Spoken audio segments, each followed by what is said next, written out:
Our final draft for RotoViz Overtime of the season, and we are going to talk today about what if every pick that we have in today's draft goes wrong. What is going to happen with this team, and what is that going to do, Shawn, to our entire season? Because I'm sure a lot of these guys that we draft are players that we are heavily invested in at this particular point in time. So let's not waste any time. Let's jump into it. We are going to bounce over to the FFPC, where you will see at this point in time, we are through round one of the draft if you're watching over on YouTube. But we had the sixth slot. We're in the $125 best ball contest. We are going again for that $200,000 top prize. We were fortunate enough a couple of seasons ago, Shawn, to make it to the final, finish second to our buddy Connor O'Driscoll. So we're hoping to go one better this year, but at least get a few teams towards those final spots. We are two selections away. So the draft went kind of as you'd expect in that first half. What's interesting, Shawn, in this second part is we have seen in the early second Josh Allen go off the board at the 202, Jalen Hurts go off the board then at the 205. So we're back on the clock again. That has left some potential interesting scenarios for us here. Who's your preferred pitch here as we are on the clock? Well, I've gotten a little more comfortable with the tight ends kind of in that 4-5 range. And I've gotten less comfortable with Mark Andrews, who seemingly has at least some mild health concerns. And the Ravens haven't been overly forthcoming on those. Now, I think that Mark Andrews is probably going to be fine. He's probably going to play in week one and play well. This is a good price for him. I have a ton of teams that are Garrett Wilson, Jaylen Waddle, so I don't necessarily need another one. And yet we know that there will be some differences later. Colm, are you thinking Mark Andrews? Are you thinking Jaylen Waddle? Which direction do you want to go? I'm thinking Waddle. And the only part that I would say is we have a few teams like that. We don't have an Olave team, so we could have went that way. But I think that the best player there is Waddle. Mark Andrews goes at that next pick. And there is, I think, Shawn, picking in the middle where we're at the 6th spot. We talked about drafting at the 12th spot recently when we did that in the main event. And it's hard to get some of those top end tight ends, but you do kind of have a few options maybe in the 3, 4, 5 range at some of those potential targets. So hopefully we don't regret that as we move on beyond the draft. Shawn, you almost give the down case there for Mark Andrews, even though we didn't draft him. So we have to get into Garrett Wilson and Jaylen Waddle. But a question I think some of the listeners will have is, by ADP, Garrett Wilson kind of tends to go in that range almost where we take Waddle there. And obviously we're backing up with the two of them together on the same team. How close for you? I know your rankings have them all ranked pretty much straight after each other, but CeeDee Lamb, Amon-Ra St. Brown, and Garrett Wilson, how close are they for you in terms of when we are on the clock and we make that selection? Yeah, I was going to pitch CeeDee Lamb to you as a possibility today with, the hope that someone else would come back, but it's just not realistic in the 6. If we had gotten the 9, if we had gotten the 10, I think, we'd want to do that. I have the RotoViz ADP tool pulled up, which allows you to select any date range you would like. I've got the last 4 days in here. And during that time period, Garrett Wilson has gone 203. But there are a lot of drafts where he goes early. I mean, there's just not really much chance that he was going to get to us at the 206. CeeDee Lamb, Amon-Ra, 110, 111. These guys are all very close for me, but I don't think that Lamb or St. Brown have 1,800-yard, 15 touchdown upside. Maybe they can get somewhat close to that. I mean, they're going in the first round because they're big-time talents and good offenses. And even though their profiles are a little bit different, I mean, certainly rising stars. So I have a lot of them on my teams. The portfolio is stocked with them. Garrett Wilson, I think, has more upside, but also probably more downside. Colm, after we make this pick at 306, we'll kind of start to get into the negative case for the players to make sure that we're keeping our eyes wide open, that our rankings and our kind of set point is well calibrated to think about, how much up, how much down can these guys go. We'll mostly focus on the healthy downside because obviously every player is just one player away from getting hurt. Yeah. If we're taking on a bunch of injury risk with a certain player, we may mention that element as being a complicating factor in the price, but we're going to focus on mostly healthy downside here. Hopefully no one gets hurt. We know there are going to be some guys that don't make it all the way through. Our team in the Superflex finals last year had Breece Hall, and obviously if he had made it all the way through, we would have felt much more confident in that championship round. So guys are going to get hurt. What we don't really want on the team are players who underperform. So we'll try to avoid that, but we'll also look at how we could be wrong today. We will do that. Shawn Hawkinson, I thought, may have got back to us. We're going to have a decision here, though, potentially. DeVonta Smith and T. Higgins are still available. I was hoping we'd have all three as a selection, which would give us a real dilemma. But Hawkinson does go to the drafter in the 4th spot, so 1 pick away. Then we'll get into some of the downsides. But Shawn, we maybe, if we go T. Higgins here, I think we have a Garrett Wilson, Jaylen Waddle, T. Higgins team. But who knows? Maybe those two teams will be battling it out in the finals of this contest. That would be an ideal selection. That is not going to be the case, though, because T. Higgins did go off the board. So I think, Shawn, that makes this a pretty clear-cut decision for me and DeVonta Smith being the selection here. Yeah, that's something of a no-brainer. To get those 3 guys together does feel like a very fast start. But Colm, let's start with Garrett Wilson.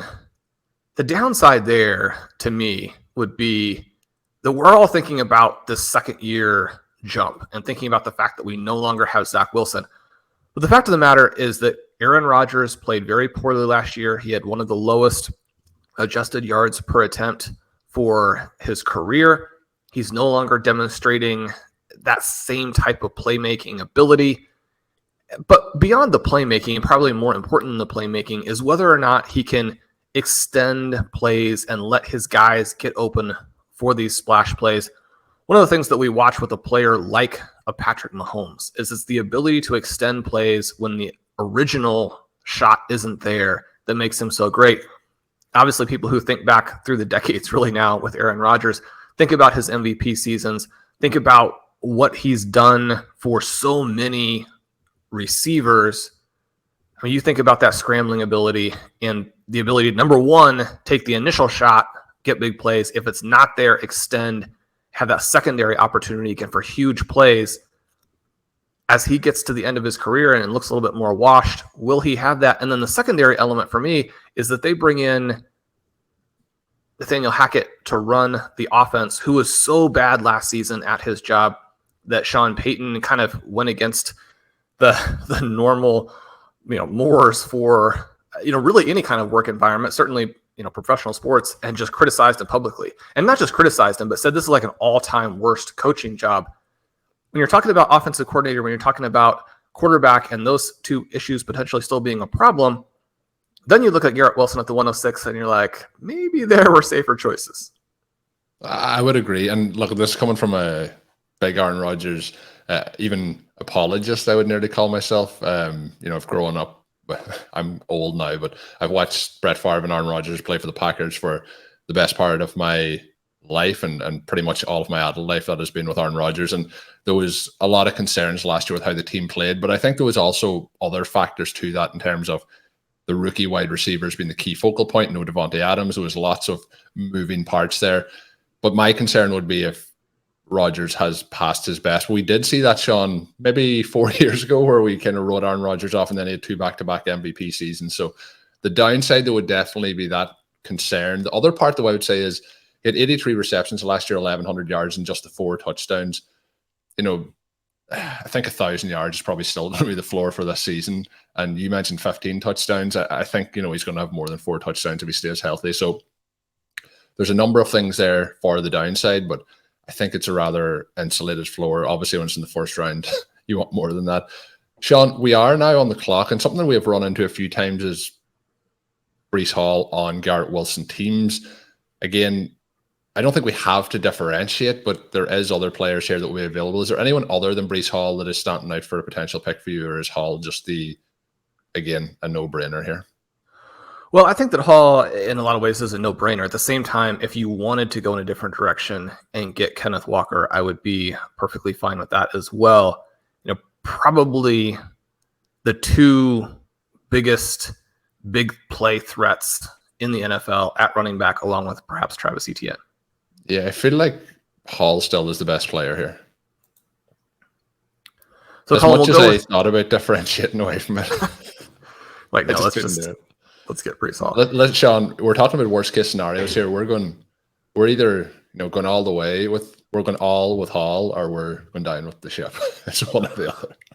Well, one of the things that we've talked a lot about with Breece Hall is that Packers offense has created a ton of value at the running back position. And so you can have it split more if the total EP pie is gigantic.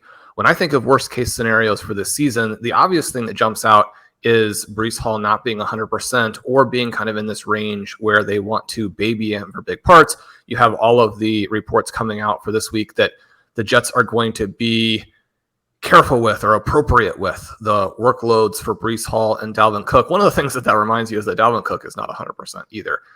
It could very easily be a third back who somehow comes out. I mean, still think that Israel Abanikanda is so talented that we may be talking about him halfway through the season. One of the things that has certainly happened over the last 3, 4, 5 years is that the top 2 backs on a team will get hurt and a number 3 guy is going out there and hopefully wrecking shop, certainly putting up some points. But when I think about Breece Hall, I'm mostly thinking about coaching decisions. If they play him, 40%, 35% of the snaps, one of the things I wrote up for DeAndre Swift last year is just how few snaps he played after that original injury, and he still averaged around 14 points per game, which is pretty crazy. Breece Hall also has the big play ability to do that, the receiving ability to do that, but we've been basically spinning the positive narrative for him with this offense is going to create a lot of value for the backs, but what if it doesn't? I mean, what if it's a pretty normal offense that is split? Again, it comes back to concerns about the offensive coordinator. But you're talking about the offensive coordinator. The one positive of that with Nathaniel Hackett is when Rodgers had those MVP seasons, he was the coordinator. But that also leads me to have the question, who was the offensive coordinator? Was that Aaron Rodgers or was that Nathaniel Hackett? And when we talk about the pace of play for the Packers and, time to the snap and running down the clock between every play, is that, Aaron Rodgers or is that Nathaniel Hackett or is it a combination of both? And I think we'll probably see that part of the Green Bay offense travel across to New York. And then that gets you into a situation where are we seeing Garrett Wilson and Breece Hall if we're going to the negative side? If the offense isn't efficient, are they not getting enough opportunities to put up enough points to help you win your fantasy matches or fantasy leagues? And that would be a slight concern there. But the other part of that is, Shawn, back-to-back MVPs in those last 2 years with Hackett. So there's a lot of things going on there. Again, on this team with Wilson and Hall, that is also in the case of teams where you're stacking and it's opening you up to the positives of an offense. It's also opening you up to the potential negatives of the offense where we could see a situation where that offense just doesn't deliver. Maybe they are this year's Denver Broncos, not only because Nathaniel Hackett is there, but because, maybe they just do not live up to the expectations and hype entering the season that we have for them. But again, we're spinning the plate here to the opposite side. We're playing kind of devil's advocate as to this is the opposite of what we predict to happen, but just to have that other side. We will, Shawn, get to Jaylen Waddle and DeVonta Smith in a moment, but this is an interesting draft so far based on how ADP has gone. We've seen Josh Allen go with the 202, then Jalen Hurts. Patrick Mahomes goes kind of where we would expect. Lamar Jackson goes at the end of the 3rd, but we have a run at the end of the 4th after our pick. It's Joe Burrow, Fields, Herbert, Dameon Pierce, Trevor Lawrence. Then we see Drake London and Mike Williams. So the players we would have discussed as a potential alternative to Hall, you mentioned Kenneth Walker still available. George Kittle, Dallas Goedert, Kyle Pitts all available. Javonte Williams, usually a little bit later in ADP, but we're set up here in a pretty interesting spot where these next 3 picks could change what I'm saying, but ADP has been, and draft selections have been kind of favorable towards what we're trying to achieve during this draft. They have been. And what you're really looking for here is either a Kenneth Walker or a Kyle Pitts selection. And we're going to get one of them, and we're going to get Kyle Pitts because Kenneth Walker went off the board. Any other players to pitch? Well, I think that Dallas Goedert in a lot of ways is a safer version of Pitts, not quite the same amount of upside. In this case where we don't have the quarterback, I do prefer to think about how these guys would score in a week 16, week 17 environment. You've got to get through the individual waves of the tournament. We've got DeVonta Smith. We got a great price on DeVonta Smith. In that case, I would prefer he be the Eagles player who blows up in week 17 to win us the whole thing. So I think that pushes us back in the direction of Pitts, and I probably don't really have a different option unless you're not comfortable with the Pitts exposure we're getting. No, I'm happy. I'm happy to do it before you change your mind. He is somebody, though, that we'll be able to make a case for in a moment. But I think what we'll do, Shawn, is we'll go back to Waddle and Smith. Deontay Johnson went off the board 1 pick later. He's probably the one that I would make the pitch for. But when we talk about the tight ends, Kittle was available a couple of picks after ADP. It's right where Goddard goes. Pitts usually goes 2 picks later. So it is right in that range, and we would have Pitts ranked higher than in both of those guys. But tight end slipping a little bit with quarterback moving, and I would be very intrigued if it loops back around here. And if I don't think they will be, because between now, Dallas Goedert went off the board. Between now and when it loops back, there is no more tight ends drafted so far. So we'll see what happens if Kittle even would potentially make it back to us. Back to Jaylen Waddle, though, Shawn. Hit me with the downside there. He goes to wide receiver 10. And you look at what he's done through 2 seasons, where he's the overall wide receiver 8. And you're thinking, how can a guy who is this young, this dynamic, in an offense that is so concentrated, how can he go at that pick or even below? And you look at the fact that last year he was 4th overall in yards per route, which is the trendiest stat and the one that everybody likes to chase. So how can a guy who finished 4th in yards per route be going at wide receiver 10 when he has all of these positives? Well, a lot of what's happening there is that he averaged 11.7 yards per target, which is a stat that people like to fade of the 2 parts. Tyreek Hill had 32% targets per route. Jaylen Waddle down at 23, which is weak for an elite player. It's certainly not weak overall. One of the things that I would always encourage people to think about is, are you selling the wrong thing? Because when you have the yardage efficiency that he has had there, the team has an incentive to get him more targets, not less. The gap between Hill and Waddle should get closer, not be the thing that predicts the next season. However, when we're thinking about that, if Tyreek Hill is dominant again to that point where his target per route numbers are almost unparalleled, then it does leave a little bit of a smaller piece for Jaylen Waddle. If they have a third guy or a tight end or a running back like a Devon A-Chain breakout, then you're looking at perhaps even a little bit smaller piece there. Colm, we'll take a quick break here to make our selection. We have 2 running backs in the queue, and Williams and Cook. Either of those, anyone else to stand out over those 2 guys? I would have pitched out, but he went 1 pick before. I don't believe so. Both of these guys are about a half round below ADP. They fit what we're doing since we got the 3 wide receivers to start. These both seem like slam dunk picks. Do you have a preference between the 2? Yeah, it's close. We've drafted a lot of Javonte Williams. Will we change the script here and go for James Cook? Yeah, let's throw him into the mix. Maybe knock down the injury risk on this team a little bit. Don't necessarily have to have our 2-star running backs both coming off of injury. So we think about Jaylen Waddle there.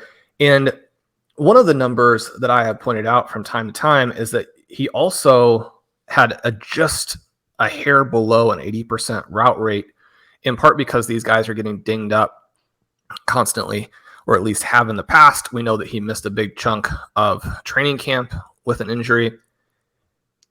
The pro case is that the numbers for Tyreek Hill, which were about 83%, jump up to 86-ish%.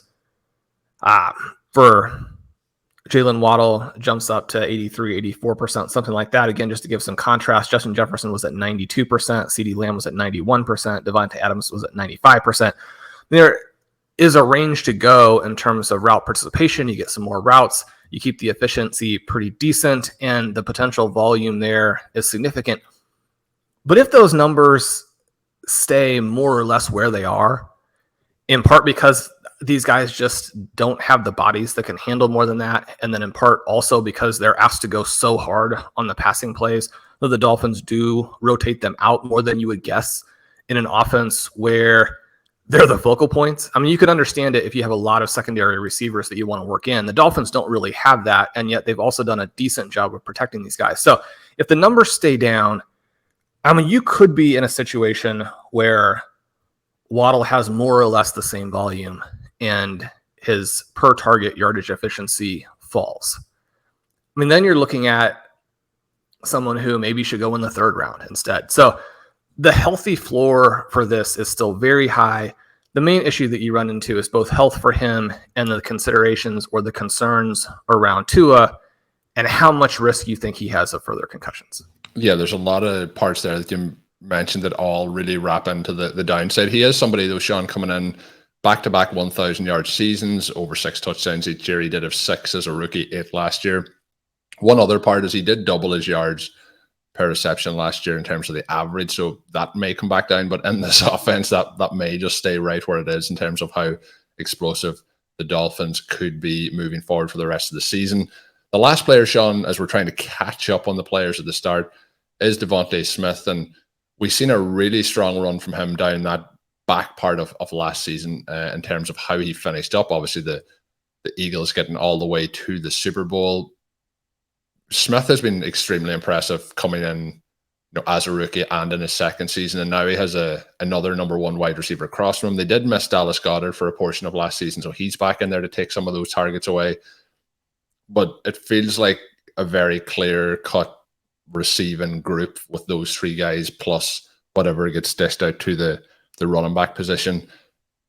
What is the downside? Is it that last year was peak efficiency for the Eagles and we don't get back to that point this season? I think that it is. You look at the first half of the season when Dallas Goedert is a little bit healthier, and he led DeVonta Smith in yards per route by a pretty decent amount, in part because he was right there with A.J. Brown at 10.5 yards per target. DeVonta Smith was down around 8. You look at the ADOT for Smith, and it's 2.5 yards shallower than A.J. Brown. And I mean, Goddard was almost used as a dump-off running back type of profile in some of these games. His ADOT extremely low. But it was the injury there that really unlocked DeVonta Smith. And once we have a big sample again with all of those guys together, I think that we can, in an off season to adjust for what everyone has done, we'll have a good sense of what they're going to do. I do think that there is at least a small concern that A.J. Brown, this kind of transcendent star, and then Dallas Goedert as a siphon, that the volume for DeVonta Smith makes him a tricky pick at that 2-3 turn and even where we got him. But again, I mean, you're talking about a very high floor with upside that's just through the roof. But I mean, he could be an overpay based on volume at that price. Colm, we got a crazy choice here in the middle of the 7th. Devontae Williams has come all the way back. I guess it seems like to me that we really have to take him. Yeah, it feels to me like the other player would be Tua, but I think we're another round or so away from actually wanting to pull the trigger on that. So I think we have to do it. That was the reason that when I was trying to decide on the James Cook pick, Cook's pick is ADP over the last few days is 601. Javonte Williams is 606. And that was the final kind of balance when I said maybe we'll go for Cook, was maybe he gets back. Realistically, Shawn, he doesn't. But this is one of those examples when it works out. So we have Breece Hall, James Cook, and Javonte Williams now, Shawn, as our running backs. A really positive selection. And as we continue to catch up, are we going for Pitts? Is the downside for Pitts is what we got last year.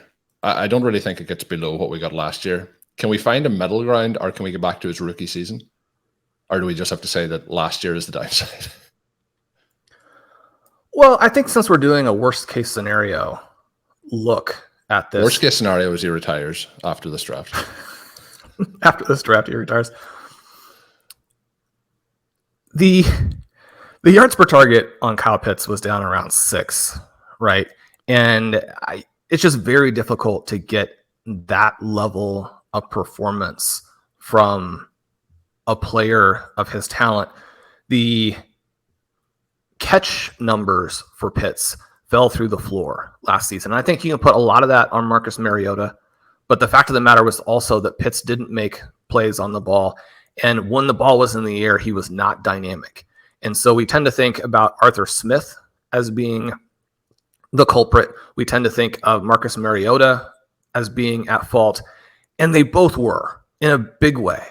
But if we ignore Pitt's responsibilities for it, then I think that we're not being fair, trying to gloss over the part of it that, we'd like to not also be the case. So when you look at that, if he struggles some more, and we said, we're not going to say a guy gets hurt, but in this case, Pitts is not 100% probably. His own coach is still talking about the fact that mentally he needs to get over that injury. So that should raise red flags for us too, right? And I think that note does underline this risk of him having a much lower route share than we would really like. And so you can really take everything that happened last season, and his target per route numbers were crazy, right? It was 0.3. So you're talking about the highest levels that you can possibly get. He led the tight end position and still had that bad of a year. You could have a lot of those other things go wrong, and the target per route numbers also drop, giving you an even worse case scenario than what we saw already. But I mean, the worst case scenario was that you drafted somebody early and you couldn't even play him.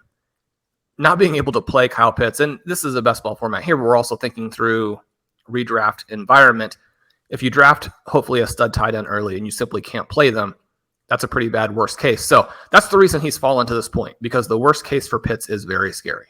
Yeah, the worst case is just 28 receptions, 356 yards, 2 touchdowns last year. One other concern would be that through this point of his career, 2 seasons, he just has the 3 touchdowns, 1 as a rookie, 2 last year. So we'd like to see, again, if that there number bumps up to 7 or 8, let's just say even last year's numbers would still make it a playable selection. But yeah, let's find a middle grounder beyond that rookie season would be what we're looking for. Shawn, we are back on the clock. Jerry Jeudy was going to be a name I was going to mention. He goes one selection before us. We do have a number of options in here. Who is standing out for you from what we have in the queue? Well, I wouldn't mind going with Zay Flowers, who is below ADP, and that would give us a little bit of a correlation play there with Jaylen Waddle. I think he's got a lot of breakout potential. And my one thing again at quarterback, I know we didn't get 2 in our last draft and it was a talking point, but the drafter in 5 is a Joe Burrow team, so they may pass, but it's also a Tyreek Hill team. I'm willing to risk it in this draft, though. I think that they'll pass. Let's be positive then. Let's take Zay Flowers here.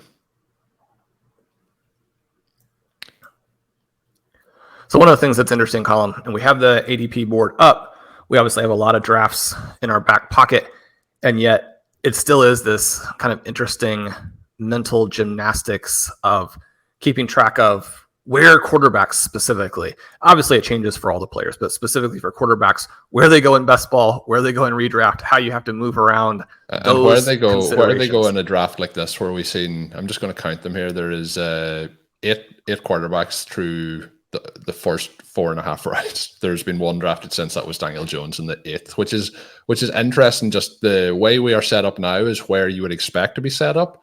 But when you were in the 4th round, it was interesting to see how that moved around so far. So let's see how it plays out over the next couple of picks.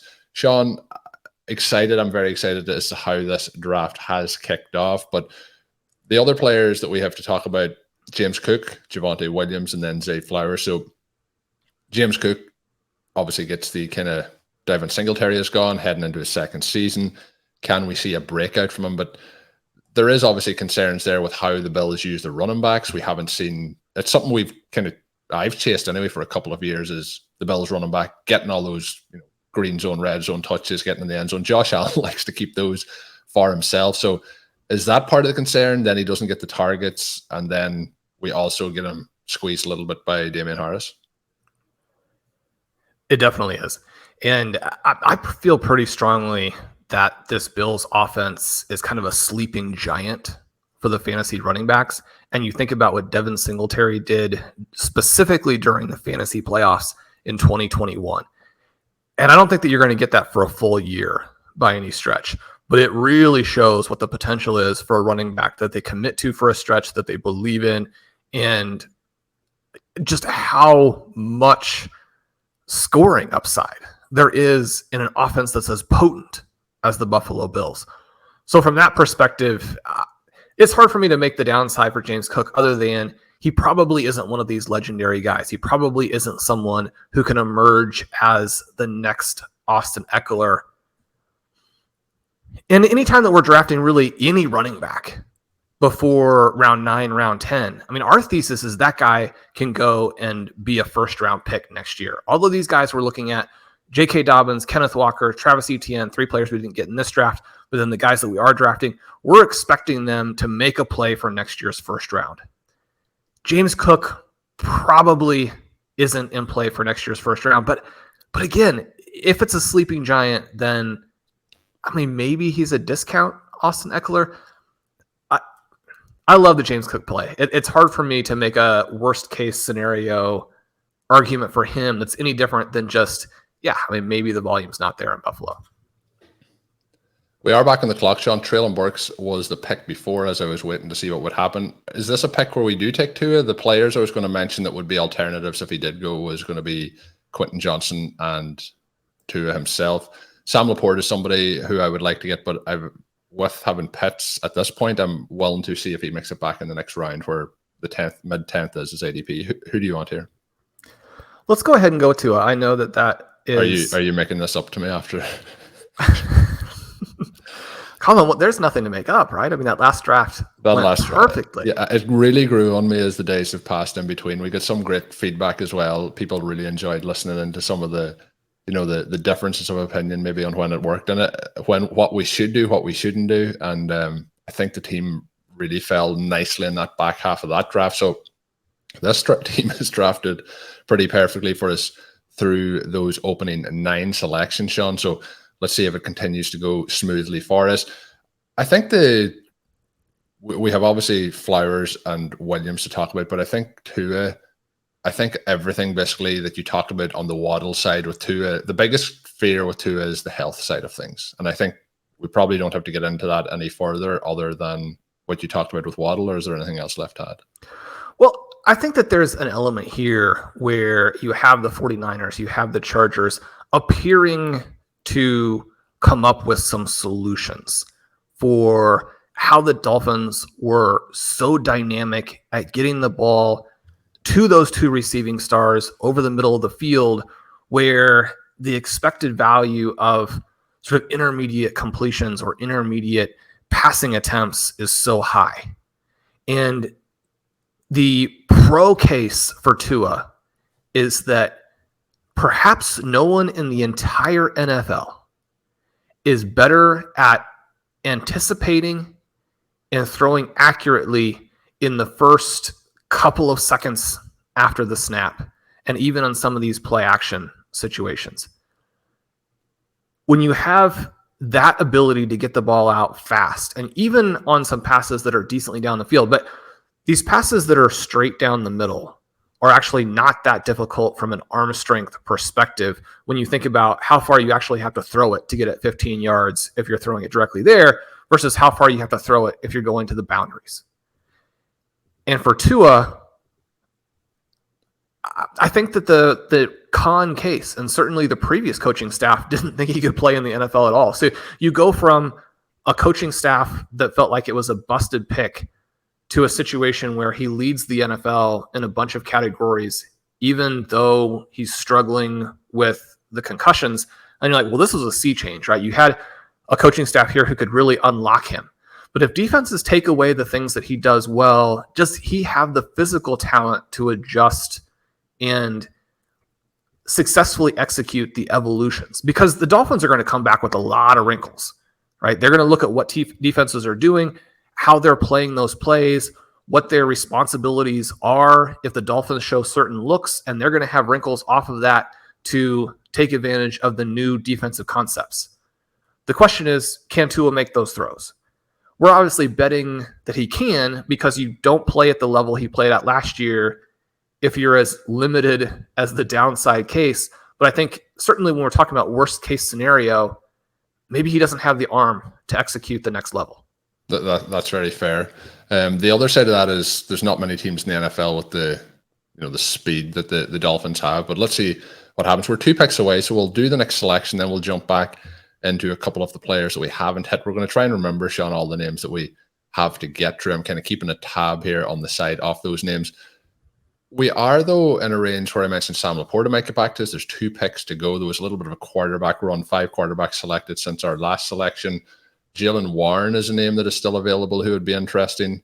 Aaron Rodgers, I think we'd be looking to maybe get on that turn back in the 11th, would fit this team with what we've done so far.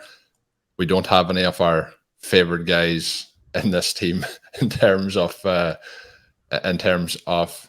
Commanders to wrap in with a Sam Howell team. So maybe Rodgers would fit here.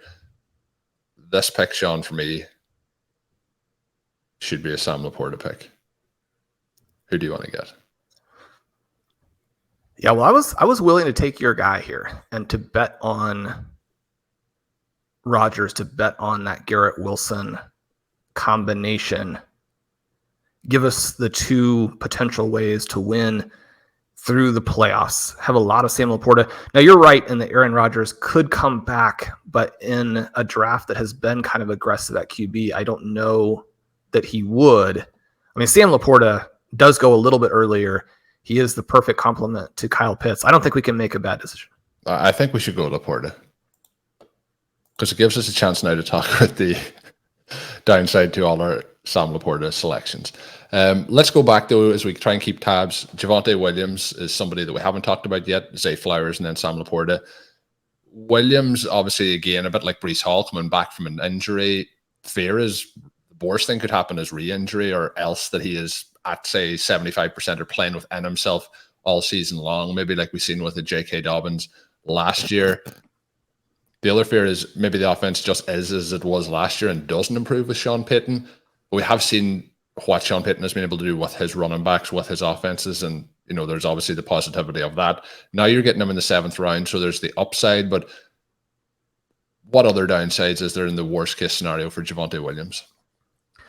I think the worst case scenario here is that, as you mentioned, he plays more 80%, and we don't see this elite tackle breaking ability. One of the things that I have discussed for Javonte Williams and Travis Etienne as it relates to Bijan Robinson, who's going in round 1, is that if you're a big believer in the collegiate running back metrics, then Javonte Williams and Travis Etienne were similar or better prospects than Bijan Robinson. And I know for a lot of people, that's going to stand out and say, I don't know, that seems pretty iffy. But it wasn't just the peripherals, right? I mean, these guys put up massive raw volume as well. And then you think about what they actually did when they played, where Javonte Williams was a revelation after contact and also appears to have this plus receiving ability. I mean, he's basically Le'Veon Bell, right? Or maybe more accurately, David Johnson. You look at Travis Etienne, I wrote this big piece about how he compares to Jamal Charles. I mean, these guys are much better than people realize. And yet, anytime that you're coming back from an injury like Williams is, I mean, he may not be that guy. And if he's not that guy, Samaje Perine is good. They love the rookie UDFA who's sitting there in the 3rd position. And this is another offense that historically has just created massive EP numbers to the running backs.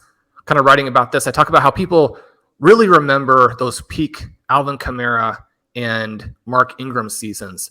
But the other side of that was even before that, the Saints were putting up these massive, massive numbers. Colm is over here celebrating Aaron Rodgers does come back.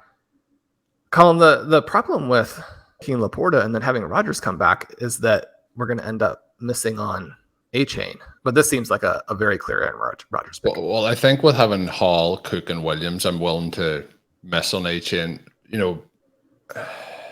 There's a chance that A-Chain comes back. Shawn, this has fallen so well for us. Maybe A-Chain comes back as well.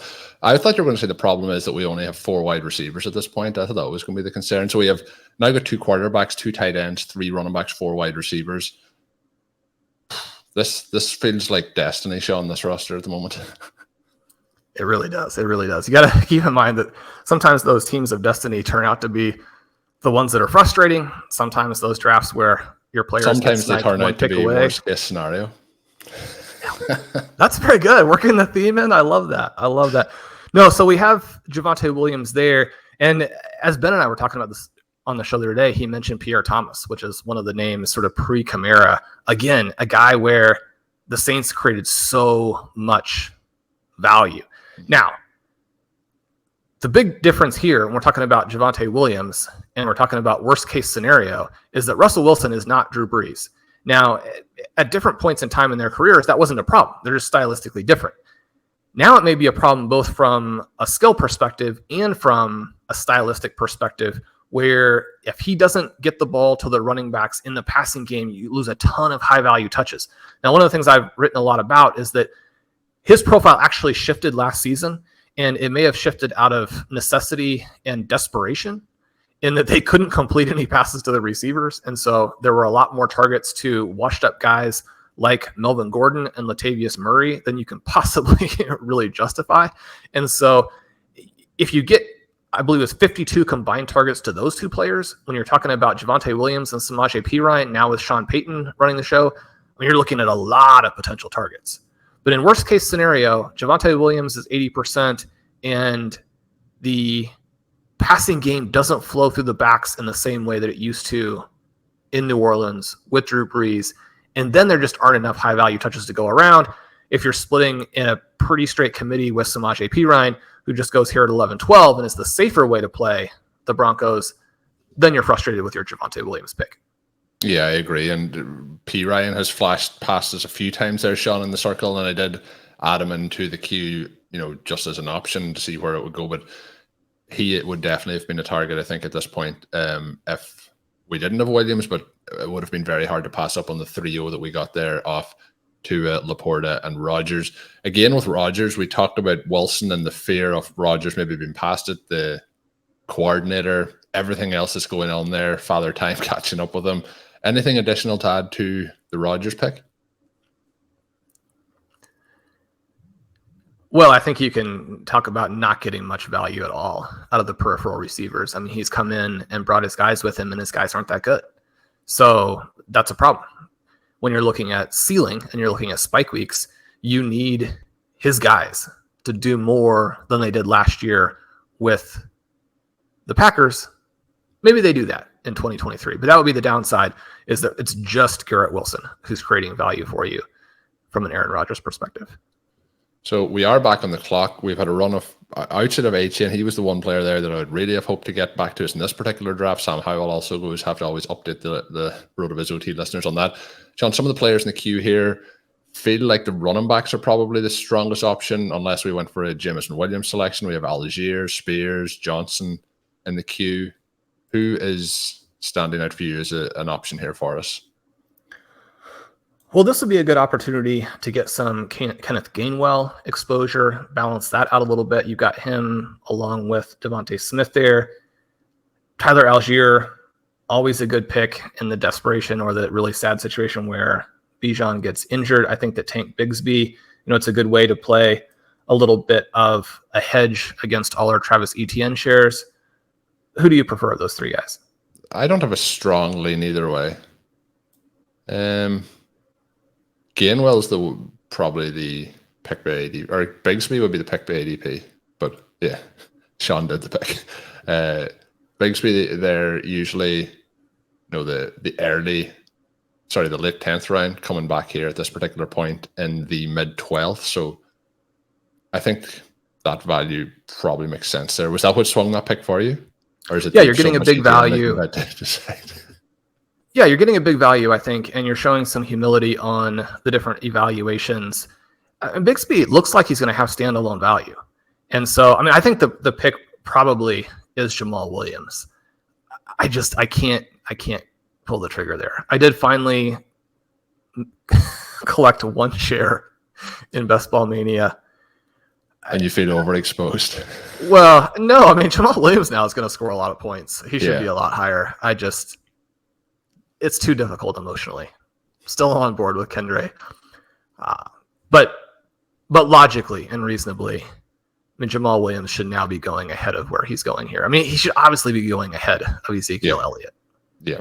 There's a lot of, I know we talk about in previous years the dead zone and how it may this year have shifted. And I think when it comes to the end of the season, we'll see that there's players in the regular area that were dead zone running backs. But there's a lot of veterans in these couple of rounds that feel like they are dead zone running backs, and Elliott would be one of those that we'll be looking at the moment. Shawn, let's bounce back to Zay Flowers. A packed wide receiver room. You mentioned, though, that Mark Andrews, there's concerns on that side when we passed on him at that pick in terms of what's happening with him, but he will be playing. I'm very, very confident of that, but it is... We joke about the New York Giants wide receiver room the only more crowded wide receiver room in the NFL may be the Baltimore Ravens. So if Rashad Bateman really is 100%, then I do think it will be tricky for Zay Flowers to score at a level that justifies these picks. We've talked in the past about how his sort of career trajectory from a yards per route perspective in college was poor, but he's one of these guys who also had really good dominator rating numbers. I think that if you have kind of that mix for the profile, and he's a player where he did in some ways need that final season to get all the way up to where he was picked in the first round. And yet, because it wasn't like he was some one-year wonder at the end, you're maybe not as concerned with the fact that he stayed in college. You look at that, he's a first-round pick, and then all of the reports are very positive. I think anytime a first-round pick flashes over and over and over in camp, then you lose some of the previous concerns. It would be more about ceiling here. So I think that you could argue that Zay Flowers has a good year, especially a good year for a rookie, but is a little bit more of a floor play. I think he's tricky in redraft, especially, where you are going to get some touchdown games. You are going to get some spike weeks, but maybe you have him in at the wrong times. I like him in this setup in best ball. Shawn, we are back on the clock. Kenneth Gainwell was discussed at the last pick. He is still available. The running backs I mentioned, and Spears and Johnson are available, but Jameson Williams, Rashee Rice are the wide receiver alternatives. Unless you want to go in that direction, I feel like, although we're really loading up here on running backs, we did talk, Shawn, you've mentioned rightly a number of times you can start 4 running backs and 2 wide receivers in this format if you're filling the flex that way. Gainwell seems like a very smart pick here as well. Okay, so we go Gainwell. This is a draft where, and it was frustrating, I think, originally to get the 106, because now that Cooper Kupp is probably not even a good pick in the mid-second, it dramatically changes the environment from where 106 is perfect to where 106 is the first pick after a huge tier break. Yeah. So that part isn't great. And yet the rest of the draft, you really benefit. We were able to get DeVonta Smith in the middle of the third. You're able to get James Cook in the middle of the sixth, and Javonte Williams falling through into the seventh. You're able to get Aaron Rodgers coming back through. You're able to get great values on Bigsby and Kenneth Gainwell, both of those guys. So it's been an embarrassment of riches, I think, from that point forward. Now it just comes down to whether or not Garrett Wilson is a hit. If he is, this team is going to be really well positioned to take advantage of that. Colm, when you're looking back at Flowers, any additional concerns for him? I mean, one of the things now is that if Mark Andrews is not 100% this season, I think it does potentially unlock Flowers to really go. Yeah, one of the concerns is the volume of pass attempts that we see from the Ravens based on how their offense runs. So if we don't see an increase in volume for Lamar Jackson, and then we maybe don't see enough efficiency from him on those passes, you start to get into a very limited pie in terms of that entire offense. Then you're also getting into the players that you're sharing that pie with. There is a lot of pieces to go around, and then Flowers coming in, if he can, get in and climb that depth chart and be one of the main, contributors straight away. Those are the kind of concerns, is that there's a limited amount of targets to go around, that he never gets to, in best ball that might work out because we don't need to pick the weeks. I think Flowers could be a tricky start, particularly in the early season. If we don't see much in week 1, he could be a tricky start and redraft through those opening kind of 4 to 6 weeks. I think as the season goes along, he'll be able to show that, but I just think the targets is going to be the issue. Can he prove enough to draw those targets in that offense? Shawn, before we get to our next selection here in the 14th round, we didn't talk about Sam Laporta, and I think a lot of people are probably wanting to get our thoughts on him because he is, at this point, my most drafted player at the FFPC in that tight end premium format. But everything has just been so glowing for him in terms of he's in an offense that took a jump last year that we liked in the Lions. TJ Hawkinson was moved on. Obviously now Sam Laporta is drafted. You're thinking of him potentially getting similar role in that offense and everything kind of going in the right direction. It's not hard to paint the downside of a rookie tight end not hitting in year 1 and things not working out in terms of maybe not picking up, blocking schemes, not doing as well in the receiving game. and then it fallen apart. What is your fears with Sam Laporta outside of that? You look at what the Detroit Lions did last season, and they were very comfortable with letting TJ Hawkinson go to a divisional rival and without like a huge amount of compensation. Now, they get picks back, but it wasn't some massive bounty to like, okay, now I understand why you traded him to the Vikings, and now you're going to have to see him 2 times a year for a long time. You also look at the fact that he'd had a massive game with the Lions before the trade, but mostly had disappointed. Then he comes back and with the Vikings plays well enough to be, in many cases, the 3rd overall tight end off the board. Those are some things that raise eyebrows in terms of your offense's ability to really funnel a lot of targets to an alpha tight end as opposed to have this mix. I mean, they were very happy to use blocking tight ends and, one-off types of red zone plays to these guys after the Hawkinson trade. Colm, take a little bit of a break there. We have 30 seconds to make our round 14 pick. There are a lot of names here that I like. I kind of think that we want to lean into the running back firepower and take Tyjae Spears here. Rice would kind of be the second choice. Jameson Williams is an interesting wide receiver stash. We might be looking at him really falling in any given draft. Might be able to get him in round 15. What are your thoughts? Either Spears or Rice. Rice, I would lean if we think we need wide receivers, and if we want to finish up our running backs, we can take Spears here.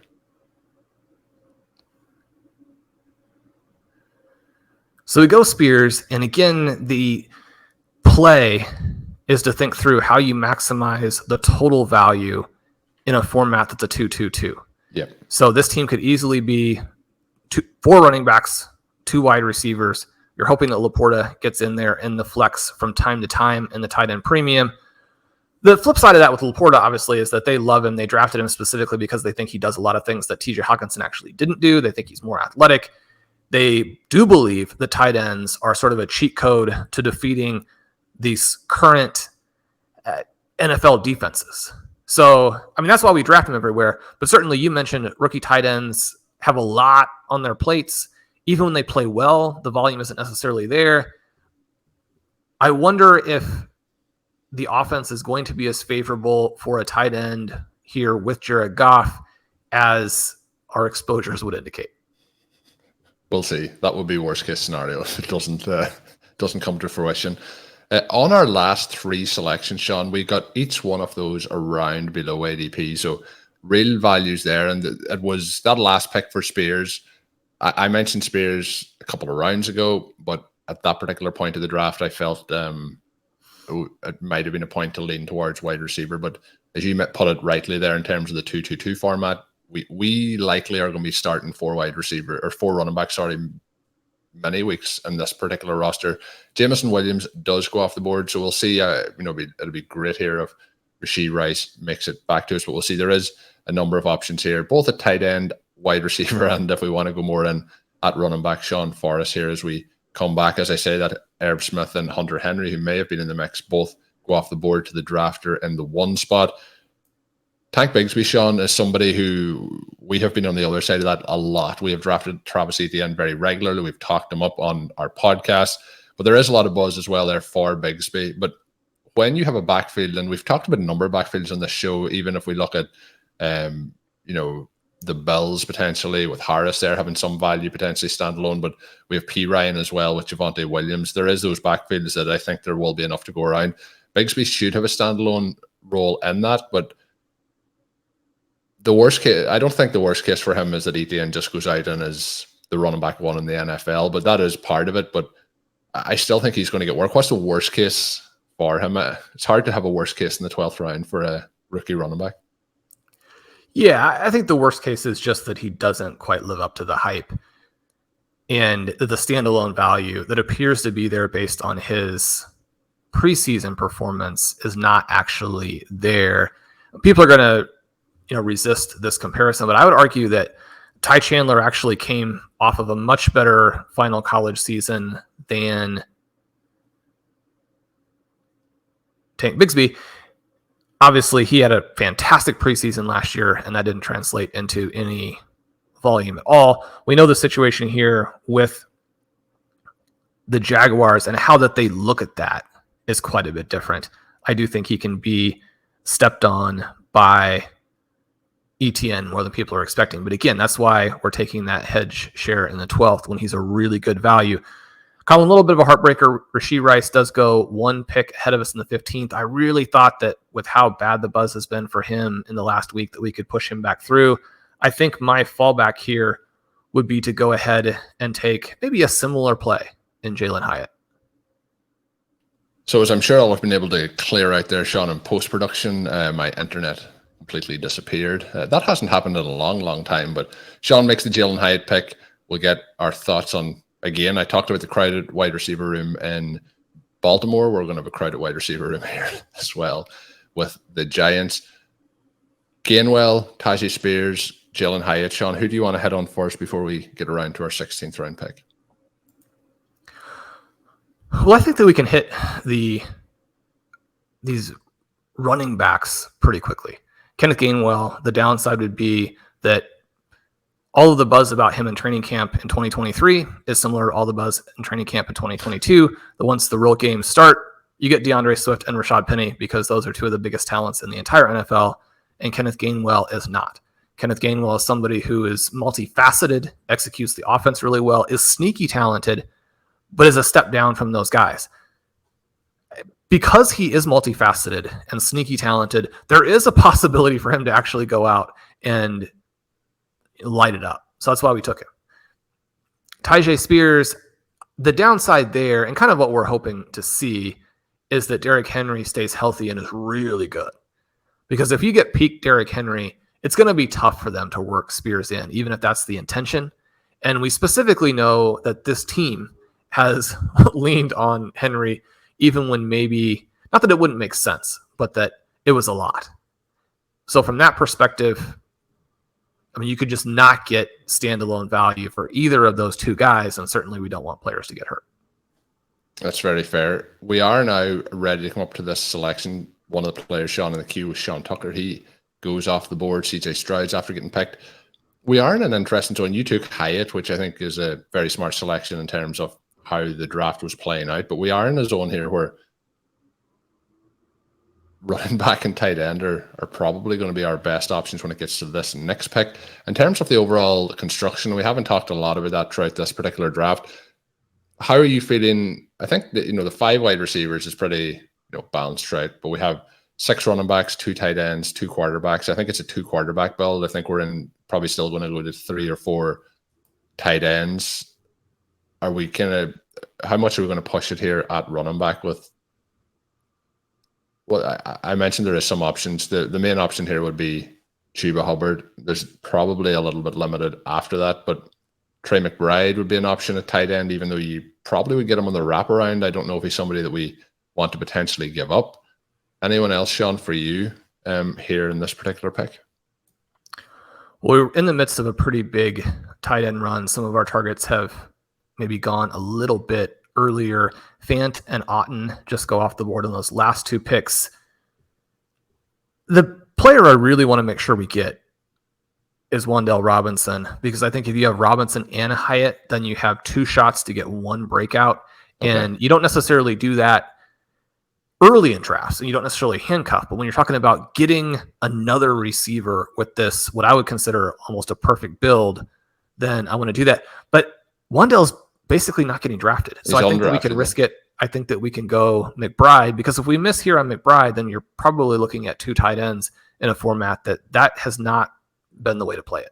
Yeah, no, I think we go McBride, and I am on board with the Wan'Dale pick. And I think, I'm willing to, even though he is going undrafted, and it would be a case that we would be in the 17th round at that point. If he makes it back to us here, Shawn, I think we would take him in the 17th based on there is other wide receivers that are going to be available that are in the queue. There's DJ Chark, Devontae Parker, Puka Nacua, Justin Ross, Josh Downs. I think we would take him over that and see then how the rest of the draft falls to us. Is that what you're hoping for here? It is. I think that any of the rest of those guys, you have boring veterans in Chark and Parker, although I think that their volume outlooks are better than guys who are being drafted several rounds earlier. So, I mean, I think that you go ahead and take the value when you need a little bit of that scoring or you need a little bit of that depth. And yet there's no point where you're on the clock and thinking, I've got to get DJ Chark. I've got to get Devontae Parker. Now, for me, if Chark had been healthy during training camp in the preseason and had executed some big plays with Bryce Young, which was very much within the realm of possibility, then he would be kind of fun. We just haven't seen him stay healthy in a way that would indicate that he's going to be the number one guy there. I mean, to me, when you look at it, I mean, DJ Chark is the guy who has the dynamism and the experience to help a rookie QB through it. But if the guys who are going to be on the field are Adam Thielen and Jonathan Mingo, one's washed up, one's probably not ready and is probably a little bit overhyped as a prospect. But if those are the guys out there, those are the guys who can potentially score points. DJ Chark isn't going to do it from the trainer's room. So we will save the Hyatt conversation in case we get Wan'Dale Robinson here in a couple of picks' time. We can talk about the Giants altogether. But Trey McBride, Shawn, we have touched on his downside quite a few times, another heavily drafted player, and that is, you know, the reports coming out, there's conflicting reports. Is Kyler going to play this year? Are they going to set him out? There's a lot of money that is owed if he gets injured this season, so that seems like it will be a key part of it. Will the team try and have a top 5 pick next year? Will they have the 101 when it's all said and done? There's a lot of that goes into it. The one thing I would say for McBride on that is, even if a team is really bad, individual players can still have, you know, high volume seasons to get them through that. So that would be less of a concern for McBride. But the concern is the quarterback play, and the offense is so bad that we get absolutely nothing from McBride all season long. And the hype that I have for him, well, I'm not going to just say that the hype that we have for him. You can say that if you want, but that he doesn't make that second step forward in 2023. We are on the clock, Shawn. Wan'Dale is available. I think we make the pick here to make sure we get him. So we'll throw him onto the roster there. The other name that is kind of fun in that range, even though the likelihood is that he more or less won't score any points, would be Justin Ross. So depending on if he makes it back and just how much of a gunslinger mentality we want to adopt with the late picks. If you're light on wide receiver, are you more willing to take the big shot, or are you more interested in getting a Chark, a Parker type of player? Josh Downs is the guy I'd be drafting with the Colts if you think that Anthony Richardson is going to really generate anything in the passing game. Now, they're not a great fit in that Richardson's underneath accuracy is extremely poor. And so I think there are some possibilities where, you know, maybe you hit on an Alec Pierce down the field. Maybe Michael Pittman increases his ADOT as a little bit more of a vertical player, and they hit on some of those plays. The problem for Pittman is that even though he's significantly discounted, I mean, he went in round 8 here. At round 8, and you think about him going at the 2-3 turn in 2022, and this is a little bit of a situation almost like the Mike Evans one, where last year we were saying, look, Mike Evans and Michael Pittman are very poor selections where they're being priced. They don't have the profiles to pay off at this point.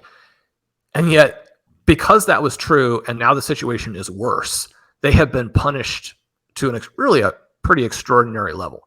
And yet, when you're talking about worst case scenario, I mean, Michael Pittman might be utterly worthless this year. So an 8th round pick still has value. And you don't want to give too many of those away. A pick in this range, if you take Josh Downs, yeah, you could still hit on somebody else. There are late picks who hit, but the expectation is so small that it's worth taking some of these risks. And with Josh Downs, he was a much, much, much better prospect than Alec Pierce.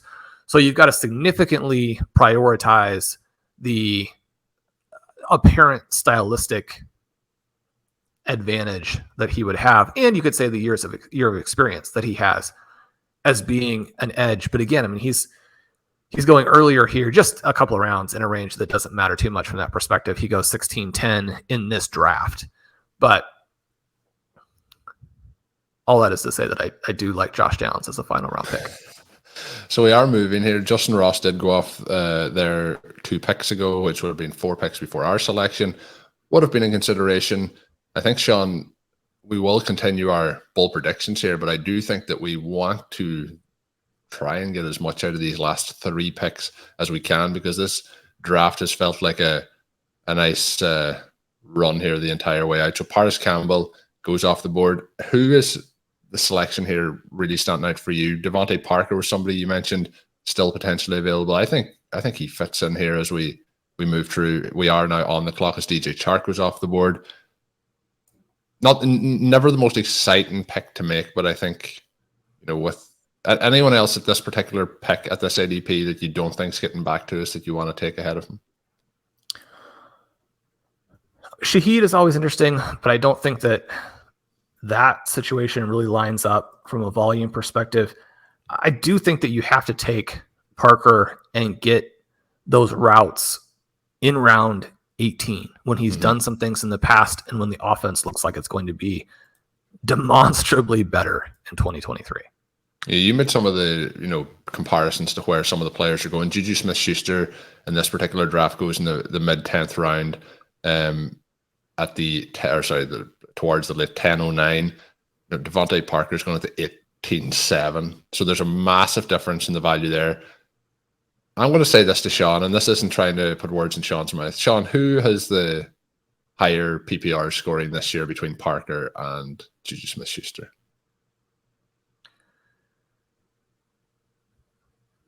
It's tempting to just go with like Kendrick Bourne, right? I think it's going to be Parker. I think both players are going to be almost useless in fantasy. However, if you get a couple of meaningful weeks in round 18, then you've accomplished the objective to try and balance this roster out a little bit. Very much so, very much so. So then that takes us back to Hyatt and Robinson. Worst case scenario for the two of these guys is they just don't get enough receptions, points, and yards. Yeah, I think worst case scenario would be kind of a scheme perspective or a personnel packages philosophy from the coaching staff. Because there are a lot of guys here who are pretty good. And we really like Isaiah Hodgins. We haven't taken him at all because Wan'Dale Robinson and Jalen Hyatt could be breakout stars. And you don't want the just a guy if there are potential breakout stars, especially when Saquon Barkley is going to take a lot of the work, especially when Darren Waller, could be a 30% target share alpha. The worst case scenario for these two players would be that Hyatt is just a rotational guy for the full season, and that Wan'Dale Robinson being activated didn't actually indicate where he is in his recovery trajectory. That's hard to understand because you save a roster spot. You can hold on to a guy you like through the first month. You can let Wan'Dale have some time to ramp up. But Wan'Dale, the worst case scenario, and I guess the reason he's not being drafted is just you have other players to step on some of his routes, the routes that he profiles to run, and you're not 100% as you come back from an injury. And a lot of people didn't buy him as a pick in the 40s last year for the Giants anyway, and they question whether or not he would have been able to do anything even if he were 100% healthy. That's fair. We are one pick away, Shawn. Somebody I was going to mention was Chase Claypool. He goes a couple of spots before us. Feels like we're still, based on need, looking here at wide receiver. There's not a huge amount that are going to stand out. Hit me with a name. Zamir White is still going here at running back, but I feel like between week 13 buys and the running backs we have, we probably don't need. You mentioned Shaheed, though, Shawn, at the last pick. Is he somebody there? Let's pass him through. And Colm, we did this the other day when we had Tua, but I think when we have risk with Pitts and then two almost completely unproven tight ends, that adding Durham Smythe on a team that's a Tua team makes a lot of sense. We know that 4 tight end is the way to play this format. I mean, he's almost the only way to get that 4th tight end in a way that makes any sense. Well, he's the only tight end left that we're looking to get, and he's the only tight end that obviously fits in with this roster. So I'm okay with that. I feel like, Shawn, that's one of those picks that you would often say, let's wait to the 20th round, but that also means that there's nothing left at wide receiver here. Yeah, I guess I don't know that. So Shaheed goes in the next pick. I don't think that any of the rest of the receivers are draftable. My preference would be to take Chase Brown and just take the best player available, because we're now in a situation where we have 7 receivers. 7 receivers, yeah. I mean, two of them are kind of a combo receiver in that we're kind of asking for one guy to emerge. But the reason that we like them individually is that they both have a ton of upside. I mean, Jalen Hyatt has been a guy that the Giants liked, and then the reports are, he is exactly what he was in Tennessee last year when he was a star. And that has seemingly taken some people by surprise when it was probably the most likely outcome. Because when you are really productive and really young and really athletic, you translate well to the NFL. So, and he's the guy also who probably is a better best ball fit than a redraft pick. So we like that. And then Robinson, both of those guys could hit. With 7 receivers of that nature now, I think we just take the best guy. Now, the sad thing is that Chase Brown was selected. So I don't know that there really is a player who I would say is all that draftable who remains. We have just pass it. We just pass it. We don't even need the last guy here. People still think that Leonard Fournette will sign somewhere. Justice Hill has been dynamic in the preseason. I've always loved him. He's never been available when they needed him. Travion is still got a really good chance to be the actual number 2 back when everything is said and done for the Bengals. You can obviously put in an Abanikanda for the reasons that we mentioned. You don't want to handcuff in any kind of meaningful round, but in round 20, he's an interesting play off of Breece Hall. Any reason to want Zamir White here? Yeah, still a very good handcuff. A good handcuff there for White. He was on the original 0 RB list and fell out, obviously, when Josh Jacobs comes back. I prefer to go with your preference here.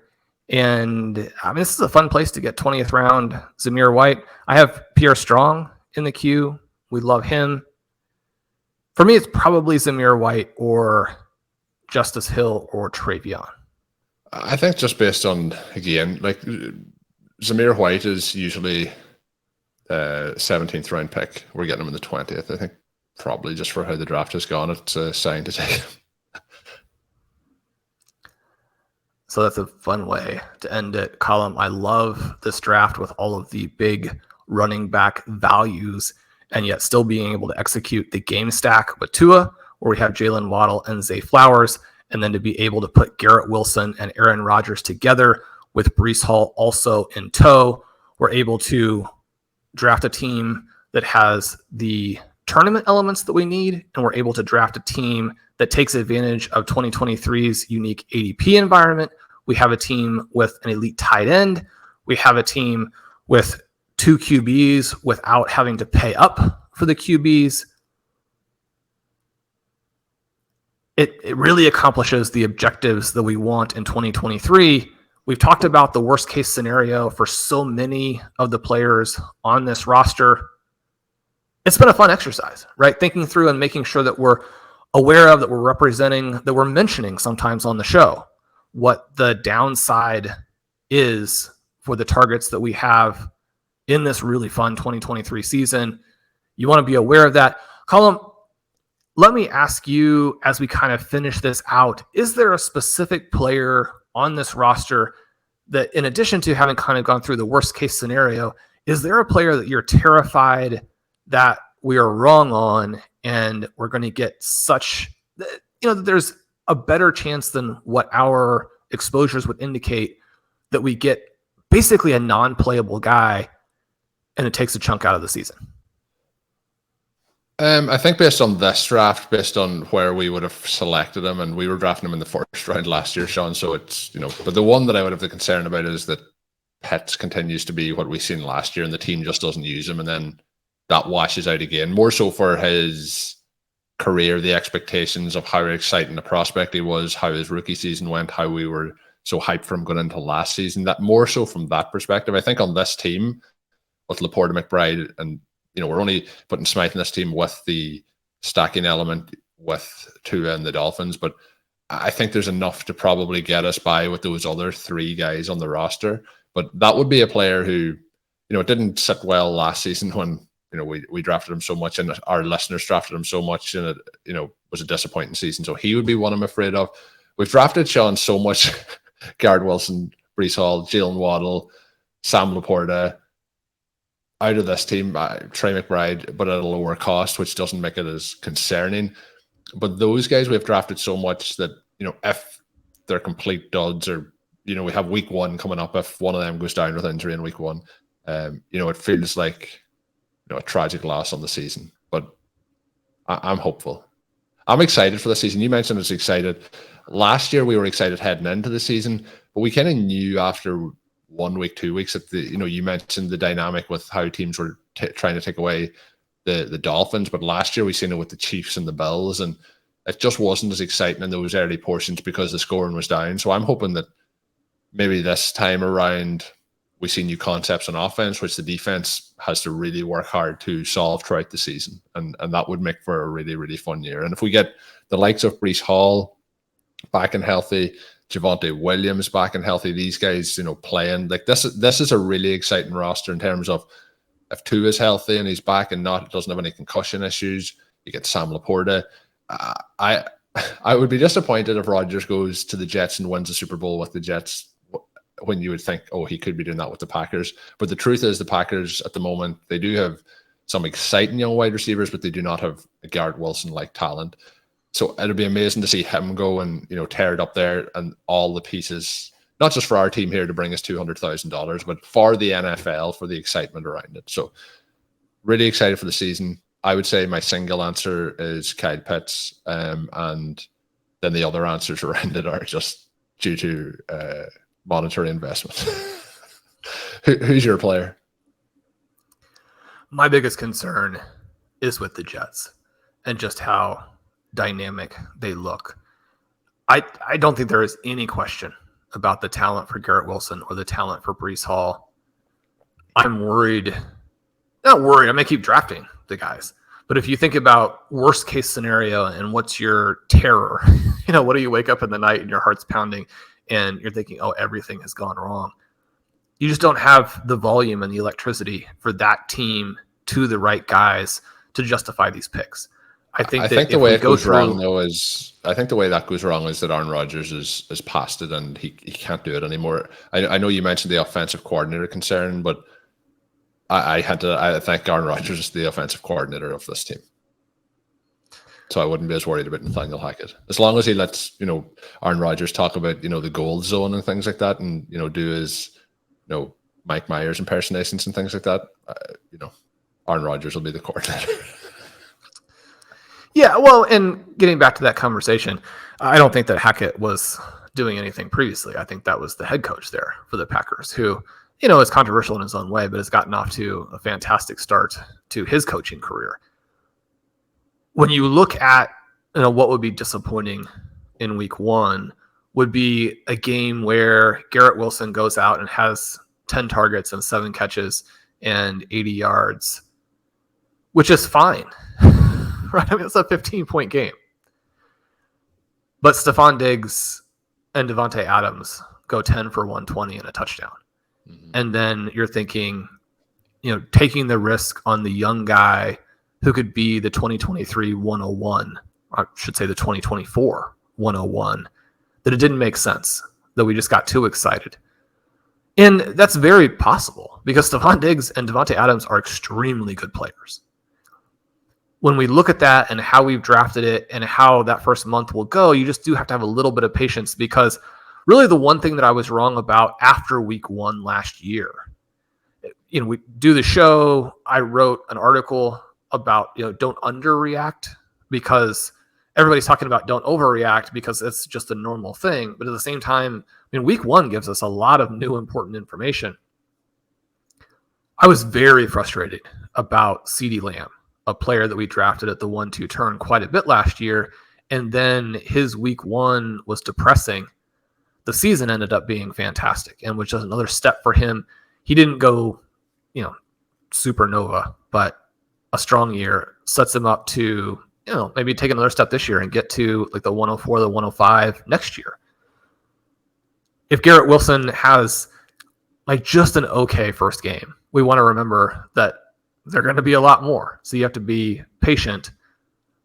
But man, we want to see him get off to a fast start. So if there's any outcome I could get in week 1, it would be a 150-yard game with a touchdown for Garrett Wilson. And 10 receptions. Sean's not asking for much this week, but if anyone can sort that out for him, if anyone is put him on pace for 2,000 yards. Yeah. Break the all-time record for touchdowns and receiving yards this season, and Sean will be pleased. But we are very excited, and I know the listeners are excited for the season. This is our last draft together from myself and Shawn for RotoViz Overtime. Maybe it is the one that gets us to first place. Shawn, there is a team in this, number 12, and they have, I assume they're in the same boat. Their team is named Last Try. So I assume that's the last bullet for them in this contest, last bullet for us in this contest. Second place finish 2 years ago. Let's go and get that first place finish this year. But that is going to wrap us up for this Wednesday edition of RotoViz Overtime. We'll be back. We may have bonus shows this week, but we definitely will be back on Friday to preview week 1 and talk about that. We're going to talk about potentially how to help set those lineups throughout the season, some of the processes that myself and Shawn goes through. But we have a lot of things that we are thinking about potentially doing this week. So stay tuned, find out. Make sure you are subscribed to the RotoViz Overtime podcast feed. You'll be able to find out all of those things once they go live on the podcast channel. We are also talking about potentially doing our instant recap to week 1, at least week 1. We're still working on those things behind the scenes, but stay tuned. The easiest way to know is subscribe. You get everything once it goes live on the RotoViz Overtime podcast feed. My name is Colm Kelly. You can follow me on Twitter at Overtime Ireland. My co-host is Shawn Siegele. Check out all of Sean's work up on rotoviz.com. If you're signing up at rotoviz.com, use the promo code RVRadio2023 at checkout. And until we are back, have a good one.